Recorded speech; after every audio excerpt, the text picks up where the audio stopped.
Au village, en Côte d'Ivoire, on s'aimait d'un amour pur. Moi, l'homme mangue, j'avais promis à ma chérie, l'avocat, de l'emmener découvrir le monde. Après des mois d'économie, le rêve devient réalité. J'ai sorti mon téléphone et je lui ai montré le billet. Abidjan, Paris.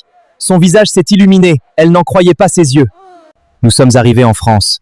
Quand j'ai ouvert la porte de mon studio, son sourire s'est éteint. Elle s'attendait à un palais et elle a vu cette petite chambre encombrée.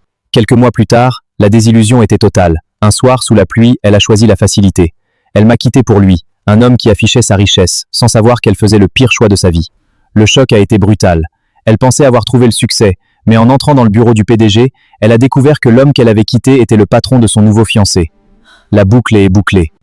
Il s'est approché de mon bureau, tremblant, prêt à être licencié. Mais je me suis levé, je lui ai tendu la main et je l'ai félicité pour son travail. Son soulagement était immense, mais le choc de ma chérie était encore plus grand. Elle réalisait que l'homme qu'elle avait quitté était un homme bon, pas un monstre.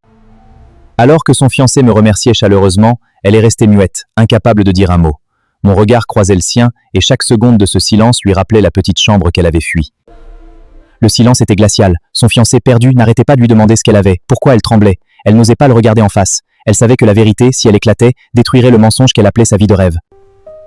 Sa confusion s'est transformée en une froide certitude. Il s'est arrêté net sur le pont, m'a regardé puis a fait ce geste lent de la main. C'est fini.